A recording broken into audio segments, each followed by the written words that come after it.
Okay, now that Valentine's Day has passed, a lot of people who are single, maybe they start thinking about a new relationship. And one line of thought, KG, it could be time to cast a wider net to include people maybe a little older or younger than you. From Gen Z to baby boomers and everything in between, Hattie DeJamal learned about the surprising benefits of dating a decade apart. It's the season of love, and whether we're single or not, some of us at some point may have toyed with the idea of falling for someone much older or younger. But unfortunately, we might be met with some disheartening dating myths. We can't use some of these same static notions that have survived. We just truly live in a different dating environment. Couples coach and author of Dating Advice 360, the ultimate hack to getting what you want, DM Wood says, the myths that exist are outdated because the dating scene has changed, and opening yourself up to an age gap relationship opens up a much bigger opportunity for love. For every year that you are looking at, you may be adding 1,000 or even 10,000 singles that are available to you.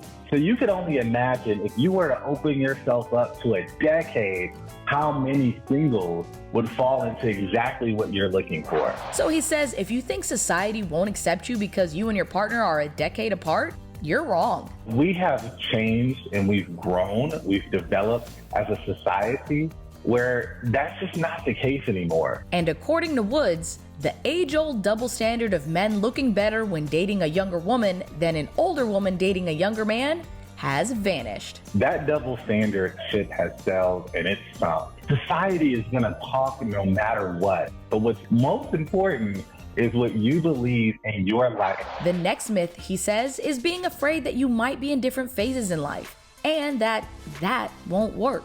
Just because someone's younger doesn't mean that they're ready to start a family. Just because someone is older, they may not be able to have kids. That's another misnomer that we have to be able to throw away. Luckily, he says, in today's world, people in general are more fit and in the know, and that's naturally bridging the gap. You're gonna have 20-year-olds that's rambunctious as some 60-year-olds out there. You're gonna have some 60-year-olds that are homebodies that like to stay home as much as some 20-year-olds out there. And the last myth, he says, is that older people come with baggage. Don't discount the fact that, they're gonna come with baggage, because you can swing younger and still experience the same thing. In the end, loving yourself is the first step to finding true love. When you're able to do that, you have the ultimate hack to getting what you want. Bridging the love gap at any age. And if you're in the market for love, things are also in a constant state of change.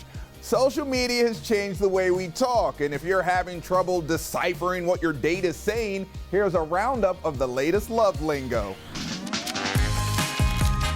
Open your millennial dictionary, because we're talking new dating terms. How do you learn these things so that you can actually sound current?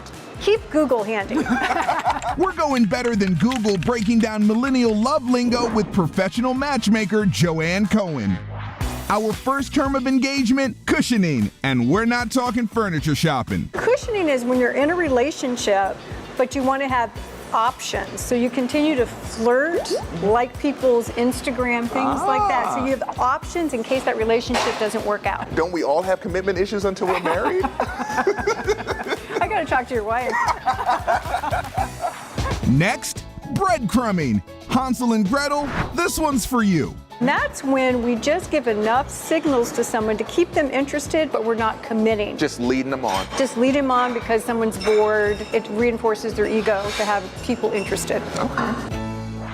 Third on our love list, Instagrandstanding. Instagrandstanding is when we use our Instagram to post photos and videos for a specific person in mind. Okay. How do you know that one person is going to get the message? Well, if you post certain pictures you think they're going to like, if they're vacation pictures or you in a particular outfit. Okay. Finally, we're decoding the slow fade, and we're not talking haircuts. So this is when we're in a relationship with someone or dating somebody for a while, and we slowly start backing out because we're not interested in continuing to see them. Instead of saying that, we are not available to see them, we don't respond to text messages as quickly. That seems kind of cowardly. It is very cowardly. Instead of the slow fade, Joanne says, just tell them straight up. As much as it hurts the other person, let's face it, she'll find another guy. but she won't find another guy like me. She may be hoping that. And that's the language of love, at least until Gen Z takes over.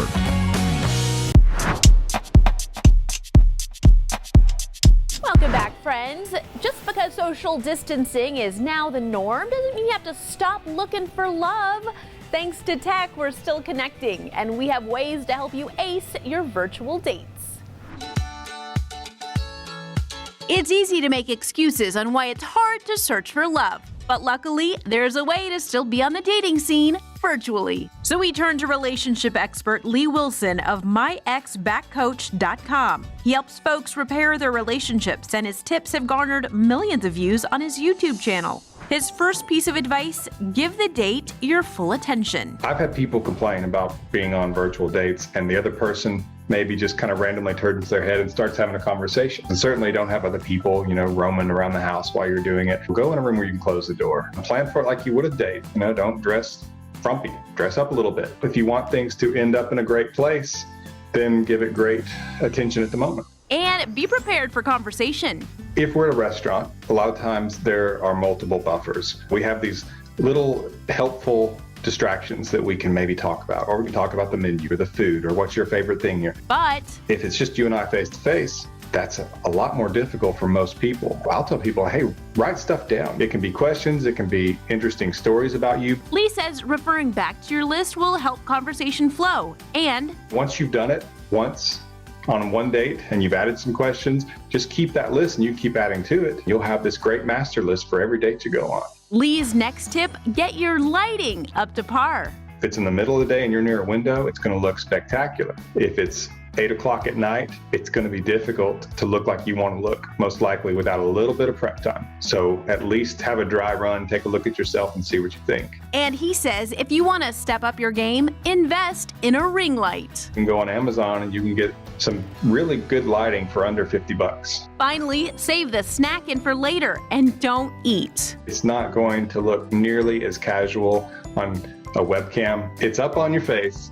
And here you are chewing this food. You are the only thing this person's looking at on the screen. And could you imagine if you got something stuck in your teeth? If you want to eat together, plan it. If not, just wait till it's over or eat beforehand. We're finding love with virtual dating tips.